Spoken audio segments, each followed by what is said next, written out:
Headphones are in. We're locked in. Ryan Weiss. We're locked and loading. I love it. Glad we could do this, man. I know spring training was a lot for you. But first off, I want to ask, you're kind of like the king of TikTok in the baseball world, apparently. Can you give us a quick little dance? I want to know. I've been trying to work. I'm not doing a dance for you. Fair enough. If you look at my TikTok, there's not anything of me dancing there. So if we go back pretty, all the way to the very beginning of your TikTok, we will not find one dance. Joey? No, I don't think you This will. might be the first thing you look up. Yeah, I don't think you will. Okay. We're going to have Joey look at it as we go, and I'll see if we can find I'm something. I'm not even nervous about that fact check. So. Okay. All right. Well, Joey's going to look. Cool. Well, Ryan. If not, then I just get blasted. Sorry. I had to ask you that for us to get this thing going. And I want to talk to you about first. We got this going. First edition. What team is this? Oh, Amarillo? Yeah. That's Amarillo. That's when I was a Saudi. And then we got some custom cleats here. I think did Yep. you customize these?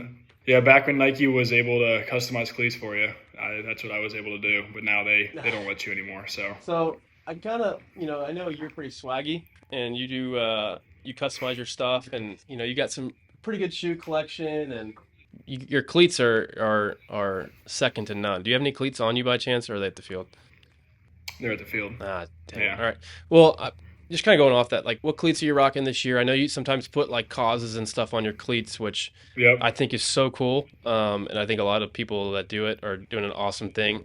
Is there anything you wanted to that you're rocking in particular this year? Color scheme? What do you got? The ones I did for spring training was there's actually a girl back from North Carolina who lives kind of out of the Raleigh area who was able to throw something together for me. It was kind of it was just all the color codes of the Royals. So it was like the baby blue, the royal blue, and then like the gold. And so we kind of did that with the Kansas City skyline for spring training. Yeah. And it was just a white pair of cleats with blue accents and then a little bit of the gold accent too. So I gotta up my game for the regular season, but yeah, I'm probably gonna rock those here for a couple more weeks and see if we can get something else going. What are your favorite pair of cleats that you've customized? Probably those, the ones Really? this year. The ones behind you are good too. I did a pair for Reno, which is basically exactly what you have behind you, but I did instead of Royal, I did Navy. But yeah, I mean the ones I did last year, I did the right shoe for my dad, left shoe for my mom, and it was a yellow and purple. So they're kind of out there. They actually worked really well for our SpongeBob day that we had in Reno because the scheme just worked perfect. Yeah, kids day, just a good old noon game day for the kids. Yeah, so. That's awesome. And I know you've been through a lot, and I know if anybody wants to look up your story, they can. What all you've been through, and I know you are an advocate for a lot of different things and everything that you've kind of been through as a person. And I know, there's people out there probably listening to this and you can give inspiration to, man. So, keep doing your thing. I think it's awesome, the awareness you bring to those causes. And, I couldn't be prouder of you and, who you are as a person and that you choose to come here in the off season and work with us, man. So, thank you for all that. We really appreciate it. Yeah, man, I appreciate it. Joey, did you find any? He posts a shitload. There's no dances. A couple shirtless ones. Oh, there's no there's a couple shirtless ones though. I count. That's probably me throwing or working out though. That's not dancing. He said that's probably him throwing or working out though. There was one where he's laying in bed, little thirst trap. Oh, there's a thirst trap. A little thirst trap for the wife. For the wife. All right, fair enough. We if we can clip that, maybe put that in there, Joe. We won't put the thirst trap. No dances though. No dances. So I was wrong about that. Okay. All right. 1-0 Weiss. 1-0. He said Ryan's 1-0 against us right now. Fair enough. We'll get you eventually. So, just to kind of start it off, man, the story of your career. Started off at Wright State. You're a starter, right? Yeah. Kind of take me through from Wright State to getting drafted to finding B. Young and Brandon. Okay, so Wright State. Good for those program. of you that don't know Wright State, I know it's no Ole Miss for you, Bobby. But, easy. Take it down. But yeah, no, Wright State, was able to go there. I was uncommitted during summer after my senior year. Mm-hmm. So I graduated high school not knowing where I was going to go, so that was pretty cool. Yeah. And so I'm going to slight flex on myself real quick because I never do it. Had a no-hitter going into the seventh inning. You're bad. And yeah, my bad. And I guess one of the Wright State coaches, he was the recruiting coordinator, was actually there. Uh-huh. And we were facing a pretty good team. Where'd you grow up? Sorry. Right outside of Chicago, okay. Elgin area. You and Matty D? Me and Matty D, yeah, bear down.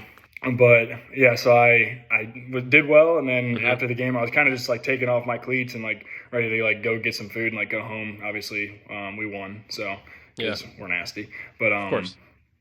then one of the coach came up to me and introduced himself, and I was like respectfully, like, who the heck is Wright State? Like, I've never heard of y'all, right? And so I went on a visit the next day, and then got offered that day, and then committed like a week later. So that was pretty cool. Yeah, going to Wright State. I obviously wasn't expecting to go D1 like out of high school, so I was just kind of having fun and really happy to be there. And so I got injured my freshman year, which is probably the best thing for my career too, because I was able to just learn things through the older guys and obviously get picked on all the time. That was a lot of fun too. Being a freshman.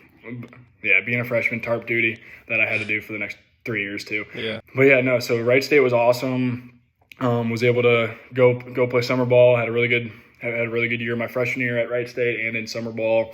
And I think that kind of propelled me to get drafted. But yeah, in my freshman year, I had like a 1.5. I remember like 3/4 of the way through the year, and I would still ask my coach like, hey, like, am I still starting this weekend?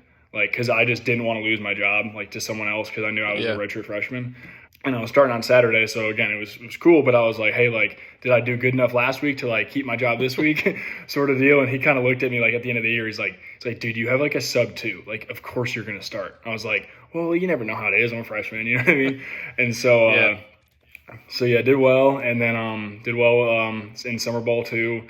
And then didn't really have the best redshirt sophomore year, but obviously some stuff happened. Like you said, you can look at my story. Some stuff happened in the winter right before going off to school. But yeah, I did well enough to get drafted. And then kind of when I got drafted, I was like, this is sick. I'm like, just getting drafted, I was like, I never in college was like, I'm going to be a big leaguer. Like that was never a thought. Like it would be cool, but like I was just watching games. I'm like, that'd be sick.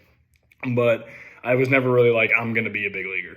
And I know a lot of guys are different where they're like growing up, people are telling them, hey, like you're going to be a big leaguer. You're going to be a starter in the big leagues. Like that's not how I was raised. So yeah, when I got drafted, I was kind of like, all right, let's kick it. Let's kind of play here and there. And I was like, after my first full season in 19, I was like, yeah, like everything I'm doing right now ain't going to play. Like is not going to play in the big leagues. It's not going to play in AA because I was only in high A at that time. Sure. And then again, a really good thing for my career was actually COVID. I know some of you guys that are listening probably got struck with COVID pretty hard, and I'm sorry that did happen. But for me, COVID was probably one of the better years of my life, as bad as it sounds. But yeah, and that's how I got to meet B Young, and just because we got sent home, and I was throwing like 93, 94, which again is obviously in high school nowadays people are throwing like 100. So yeah, I mean, it was good, but it was good enough. But I'm not a guy that likes to like go corner to corner. I'm a guy that likes to just pound the zone and like hopefully my stuff is just better than you. Like that's how I like to compete. And so when I got sent home, it was like I got a full year during my career to just like completely develop. And I was like, that never happens. You know what I mean? You normally get a couple months in an off season, but never a full year. And so I actually was working out with my brother-in-law's friend, Jaden Winter, at his house during COVID. ECU, and, right? I saw. What's that? Jaden's at ECU, right? Yeah, he's at ECU. Yeah, he's doing pretty well too. Yeah. But yeah, I saw a hat. He had like a trucker hat that said like "Be Young Physical Therapy," and it was cool. Like you said, I like swag. I like hats. I like clothes. Like that's just what I like. So I was like, dude, like, where'd you get the hat from? Because I was genuinely just interested in getting the hat. Like, I just wanted the hat. And so he's like, oh, it's like this PT place that also does baseball and stuff. I was like, oh, he's like, you should check it out. And I was like, all right, cool. And so it was like 10 minutes away. So I called, I think it might have been Catherine who was at the desk. And I was like, hey, like, this is who I am, yada, yada. Like, I'd love to come check your facility out. And it was the one in Apex, which is obviously not the one that we have there in Raleigh now. And he just kind of went in and kind of talked to Brandon a little bit. And I was like, this is cool. I know my hip shoulder separation is terrible. He's like, yeah, I think we want to do a 3D first. And I was kind of like, Brandon, you don't have to do a 3D. Like, I know it's bad, but like you can if you want, sort of deal. And so I did the 3D, and it really showed me how terrible what my hip shoulder separation was. And so that's kind of how I started working with Brandon and at the time Matt Lisk. And once I started working out there, I just asked Brandon, I said, like, full transparency, like, how many guys have you taken that have already hit 95 and like gotten them to throw harder? because obviously like at the time a couple of years ago, B Young was like, hey, like for like a lot of high school clientele and guys that were throwing like mid 80s that they'd get up to like 92. And so I was just, I mean, it was just a question that I needed an answer to. And Right. he said, if you were to like say be sitting or throwing up to 95 and then you were to be sitting 95 after, you'd probably be one of our first ones. And I was like, you know what? A lot of guys at a lot of facilities would blow smoke. They would just blow you smoke and say, "Oh man, we've had everybody." But I just appreciated the honesty and like the humility for him to say the real answer. And so I was like, "So how long? Like based on how hard I work, like how long will it take until I get there?" He's like, "It's different for everybody. We don't guarantee velocity, which is a very good thing to not guarantee." Yeah. Yeah. After it was, I think he said like, I think we can get you there in 4 to 5 months. And I actually threw like in a game during like a COVID simulation game with a summer ball team. That's right. Yeah. And I was sitting like 3 to 6, and I was like, holy crap, like it's working, right? And so in my bullpens when I was working with Matt List, like there were some days I didn't get above 87, some days I didn't get above 89. Like it was not glamorous by any means, but kind of once I got all that adrenaline, I just started competing. Like it started coming out. And so the next season when I went to Arizona for spring training, they were like, "Hey, we're gonna move you to the bullpen," and I was like, "Why? Like you guys have no idea what kind of work I put in." And so they moved me to the pen. I hit 97 in my first outing in spring, which is the hardest I'd ever hit at the time. And then 2 days before opening day, they were like, "Hey, you're gonna start like the second or third game of the year." And I was like, "Oh, what happened to being a reliever sort of deal? Like, what happened to that?" And they're like, "Yeah." And so I had a good first couple weeks, and then got moved to the pen about 2 months into the year, whatever. But yeah, I mean, if I didn't meet Brandon and meet y'all at B Young, I probably would be released already. So Well, definitely glad that I met y'all. I appreciate you saying that, but I think you and how competitive you are, and we'll touch on that later. But I think you would find a way. You know what I mean? I don't think necessarily, you know, you're talented enough to where you could figure it out. But we're glad that we were able to help for sure. Yeah. But yeah, and I think kind of what you said, kind of echo. Not all development is linear. Everyone kind of develops No at their own doubt. pace, and everyone has their own ways of learning. And having said that, I remember, when you were coming in here and I was playing, watching you, and we talked about it in one of the podcasts not too long ago. How you would try to work your pelvis was very different than anybody I've ever seen, and it Yeah. was very strange looking. And we've talked Oh about it. yeah. What was the driver behind that? Was it something you were just trying to feel? Do you think that over exaggeration kind of helped you learn how to use your hips? What were the thoughts behind that? Yeah, I guess my We'll pull roundabout up answer video. would We'll pull kind up of video for people to see too eventually. But I just wanted to. yeah. I guess the answer would kind of be roundabout because Dr. Stu back in Illinois is Uh-huh. who I worked out with for the first early part of my career. Mm-hmm. I still see him here and there. He working with him all those years really allowed me to be really aware of my body and like how my body moved in space. And Okay. so whenever I would watch video of like guys throwing and like they had good hip shoulder separation, I knew what it looked like at a certain point. Like when you did a freeze frame, when the foot is strikes, like when your lead foot strikes the ground, this is where your pelvis should be. This is where your upper body would be. And like I didn't know how to get there.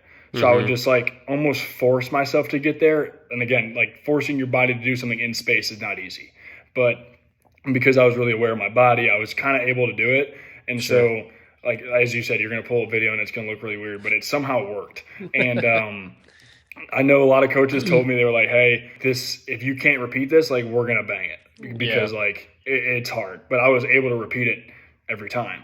And Good enough so, athlete. yeah, and so like I said, it looked really weird. If you were playing catch with me, you were kind of like, "Whoa!" At first, like, "What the hell are you doing?" Because it looked really weird. But when you speed it up and like when I got in game, it was Mm-hmm. able to become a lot more smooth and it didn't look as forced. So I think I really just had to exaggerate it in catch play so that once I did start competing and I started like thinking about a lot less, even though I still was conscious about it, then it looked a lot more smooth. But yeah, I mean it was pretty rigid there for a little while. Yeah. Do you know what the numbers were by chance, like from the initial to the second 3D that you did? Yeah, it And we've was shown that clip. That clip, I guess, I don't know if that was that year or not, but that one clip that I don't know if you've seen that one on Instagram has like 5 million views or something. That's one of Oh, your really? 3Ds. Yeah, Okay. it blew up, and I don't know if that was your second or that was one you hit 96 in the 3D. Okay, that was like January of 22. Okay, so it wasn't that one then. No. Okay, so go back to it. Do you know the initial numbers on the first to the second, like what you Yeah, I changed? think it was I think I gained because I remember before, like when I did the 3D, I asked Brandon. I said, for hip shoulder separation, what does the average person gain after doing this program, or Mm-hmm. doing what Matt and Brandon and everyone's going to work with me on? What is it going to Yeah. gain me? And they said the average is probably like 4 to 5 degrees. Okay. And I want to say at the end for my, so I did my initial 3D and then the second 3D to see how much better it had gotten. I think it was Mm-hmm. 11 degrees. So it was Oh like it wow. was by far. I mean, it doubled what the average was, and it was the most that Brandon had seen in the facility at the time. Joey, So do you know what that that's was? Like Brian's first jump from hip shoulder separation?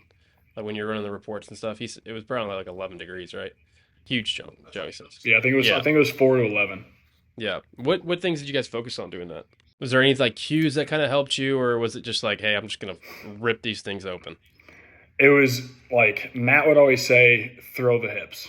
And like, again, like to me, throwing the hips just meant like do that with your hips, but Mm-hmm. like in space. So it was like, when you see the video, like you'll be able to tell like exactly what was going through my head when I was Yeah, about to throw. It was like, and it's time to go. Like, but yeah. yeah. I remember throwing with you like, what in the heck is this guy doing?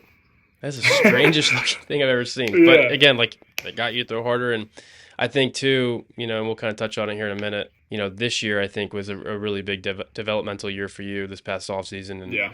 there's a couple things I can remember just pretty vividly. Like we were sitting by the plow wall, and you were feeling something out with your hips, and it was just kind of like that pelvic loading that we were trying to Hmm. get you to do, and then all of a sudden it was like everything was just super smooth, and it was super fast and dynamic. Do you remember what that was? What drill it was? I think it was just some like standard thing, and then transformed from that to something that we kind of came up with for you, and then it kind of just Yeah. worked and clicked. Because then that first bullpen, you're up to like 97 point something or other, and I was like, okay, we got to slow down Yeah. a little bit. Yeah, it was doing the half jans and then the jans. So the half Mm-hmm. janitors and then the janitors, where my left leg was kind of coiling up with my right leg. And so I just kind of, you said like feel tension by your hip, which is like getting in your hip or getting in your glute. Like, I guess I had never felt that before because I'm athletic and I'm strong. Like, I was able to get Your in bad. positions, but in my bed.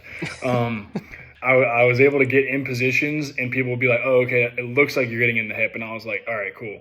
Like, Yeah. I don't know. And so, interestingly enough, like for how where I am with my body, I had no idea like how to get into my hip before. Yeah. But yeah, so I felt like I got into my hip and like I just had a throw and I was like, holy crap, that That was was it. hard. Like Yeah. you can tell. And so yeah, then we started throwing in like flat ground stuff and just like catch play. And I remember you like some days you'd be like, okay, try to like sit 83 or 85, and like I was throwing like 86, and it was just felt easy. And I was like, Mm-hmm. you're like slow down. I'm like I'm not gonna throw 80%. Like that's just not me. Like No. I'm gonna give it intent. And Yeah. so yeah, That was that's kind hard. of That kind of speaks to you as a competitor. And again, we'll play the clip. We refer to strikeouts around here as something very different now, and that was something we had running joke in our group chat with however many strikeouts you'd have in the game. We'd call them the what STFDs. FD. Yeah. Yeah, STFDs. We'll play the clip. But yes, I kind of want to talk about, you kind of touched on it earlier, the place that we had in Apex, just the evolution of the facility itself. As an athlete for you, how important, and that's, I think, something really cool about branding. Because I remember when I first came here, I was like, hey, man, like, dude, you got everything you need. Like, let's get a facility. Yeah. And he did it. Dude, you need a track. He got it, and Yeah. so what can you speak to on that? Just how much he puts into this place and everything that, he was able to do for us as athletes, and the importance of having everything that we have at this place. Yeah, I would say, I mean, obviously Brandon's the man. Mm-hmm. If you don't know Brandon and you meet him, you're not going to be like, oh, like this guy's like sick. Like you're like that's just not going to be your first reaction. I love the guy. Like right before we got on the podcast, we were seeing his like his handlebar mustache, and like that's Yeah. Brandon though. And Right. so I just think like how humble he is the reason why B Young is where it is right now. Because I remember there was conversations you and I had in like 21 where it was like, man, I think like Brandon needs to get some more weights. And like before like it's starting to blow up, it was like it wasn't this place that had all these machines and stuff. Like it just wasn't. And now it's getting to that point to where like I mean, it's at that point where it doesn't matter who you are. Like you can come there for an off season and train there and get everything you need to get. Because I know Brandon isn't like the biggest advocator for lifting, but I was like, Mm-hmm. Brandon, like you got to get the weights because like it's either that or they go to O2 Fitness.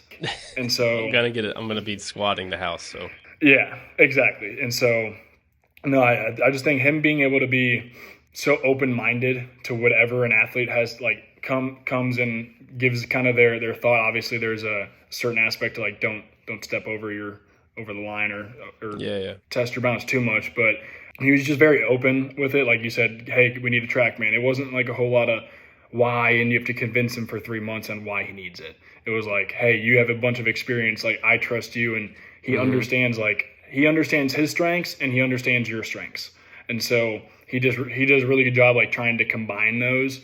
I Yeah. mean, yeah, the place in Apex used to be just like it was like a couple mounds outside that were clay, which Chris would have to work his tail off to maintain. And now we got a bunch of rubber mounds inside with force plates, and we got a 3D tower, and it's not completely humid. Obviously, I'm not there when it's the most It humid, gets a little but hot. yeah, but no, I mean it's great. I mean, there's a reason why. I mean, as a pro athlete like you can go anywhere you want in the off season, and so I went to I think 3 different places, and so this will be my 3rd year coming back to be young. So it's like I think that alone just speaks to how much I love it there, and just the camaraderie that we had last year. I mean, it was hilarious. Like you come in and it seemed like there was something new going to happen every day. You didn't know who was going to do it or why Yeah. it was going to happen, but it was going to happen. So it And reminded me a lot of the clubhouse. So that's literally what I want to talk about next is like what were some of your favorite memories you had? Speak to the group that we had here, some of the guys, anything that kind of stuck out to you. yeah, I would say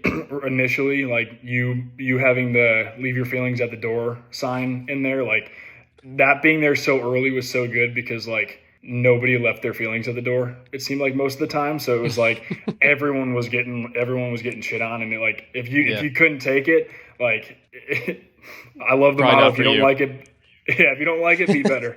So Yeah. like, I mean, either I don't know what it was, but yeah, then we did like the kangaroo court there for a little bit, and it seemed like I was the one that was getting fined the most, so I wasn't really wanting to do it again because I was the one that was always having to pay. But yeah, I just think being just being self-deprecating and like allowing everyone to talk smack and talk shop and just have it be real loose. I mean, it was great. And this doesn't mean it's for a lot of you out there like this. We didn't have like a lot of big names in the facility. So Yeah. like it doesn't really matter if you have say like a Jacob DeGrom or a guy that hasn't even been like in the minor leagues. Like it doesn't really matter. I think it's all about like who you are as a person and Yep. kind of how you work and everyone has their different traits. Like if you're a guy that isn't gonna like joke around a lot, like don't try to joke around a lot. Like kind of stay in your lane and like be you. You know what I mean? Mm-hmm. And so I think that's what we did a really good job with. Is everyone kind of had their own little characteristics and twerks and like it just made it work because like not like everyone was not the same person, Right. but like everyone was coming there for like the same, hopefully like the same result. So Yeah, and I think that's so important because you get into a clubhouse, especially like in pro ball, there's so many people from different walks Yeah. of life and different experiences and different countries. And I think that's one thing that brings everybody together as a baseball guy and player Yeah. is that like you said, just be self-deprecating and give each other shit Yeah. nonstop. Because it's like that's what makes a good clubhouse. The best clubhouses I've been in is when there's no egos and nobody's safe. And it's just a fun Yeah. time Yeah, and exactly. you're working together. And I think that really does a huge service to guys out on the field because it makes you feel like you're playing for one another rather than just selfish ego Yeah. and you're all No in doubt. it and for one goal. So I'm glad that we could kind of set that culture and whoever decides to come in and join the culture, be ready for that and be ready for a lot of Yeah. fun though. You know what I mean? I think that's what Yeah. I had so much fun with you guys, and I miss working with you guys every day. So I'm counting down the days to the off season. Obviously, I want to see all you guys make your big league debuts, the ones that are close. And Ryan, you're one of those guys that's pretty close, I'd say. And I think a big Yep. reason for that is the shift that we had this off season. I think Chris told me that you led the team in strikeouts during spring training. For relievers, yeah. Yeah, for relievers, which is pretty sick. So the very first thing that I when you got in this offseason, I said, we probably need to make a little bit of a change. And I think what helped me identify it was how good I've seen your cutter be at times. And what that tells me is that you're really good in supination. And so, okay, the whole steam shifted wake thing has been a phenomenon in baseball for the past year or so. Yep. How can we get Ryan to throw a seam shifted wake two seam, and let's add a slider, that sweeper that everyone's doing nowadays? What were your first initial thoughts on that? Were you kind of taken aback by it? Were you confused, or what were your thoughts? Yeah, I know you and I spoke probably a couple weeks before the season ended, and I was like, obviously, if you look at my stats last year, I'll be the first one to tell you it was a terrible year. I did not do well, and so by the end of the year, I was like, if my four seams are getting hit, I might as well just try a sinker. It might as well try to have fun and see the ball move into the bat, right? I have the front row seat to the Derby, so might as well have some fun with it. And so, yeah. So it was just didn't help you were playing arena at again. times, yeah, not when I was in. But either way, I started messing with some stuff, and so I kind of talked to you about it. I was like, hey, what do you kind of mentioned a sinker first, and I was like, yeah, I started trying to throw one now, but it's not really doing a whole lot. And so I think that was kind of the beginning of that whole thing. It was kind of like you said it, I was like, all right, cool.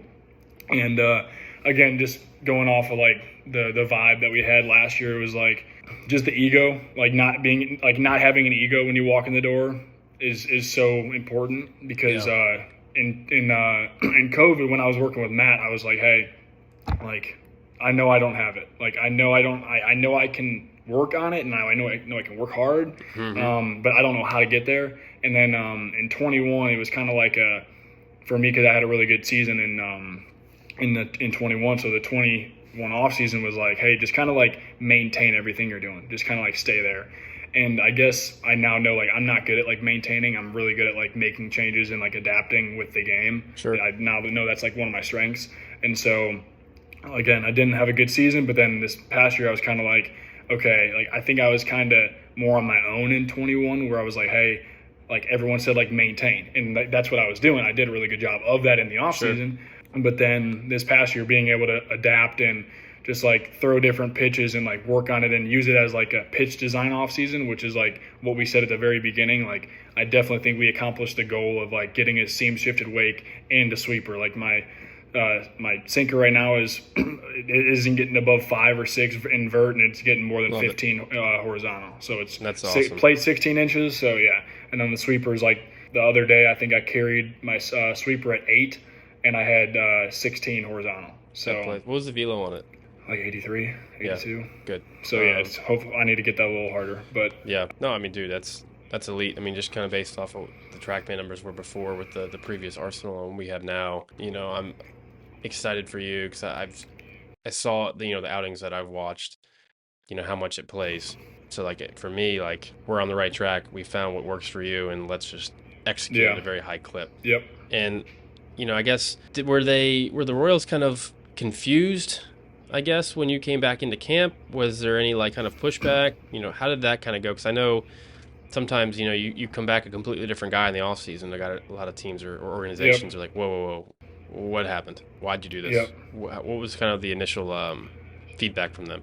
Well, actually, the way I think about stuff, a lot of stuff is a blessing in disguise. And so I got DFA'd by the Royals first couple weeks of the off season. And so as bad as it sounds, sometimes when you're not on the roster, they don't care about what you do as much. Mm-hmm. And so it was kind of I had a conversation with my pitching coach from Omaha last year, and I was like, hey, this is kind of what I want to do.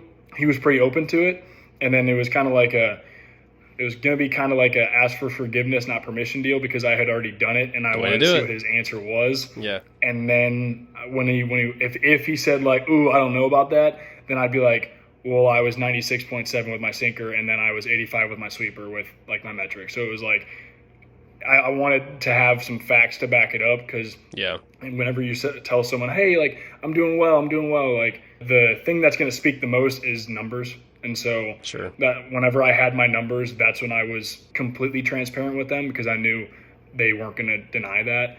And so yeah, I mean, being on the 40 man last year, I didn't know if I was going to go to big league camp or not. And so I definitely think I had a chance giving them all the numbers that I had, like, shoot, in December.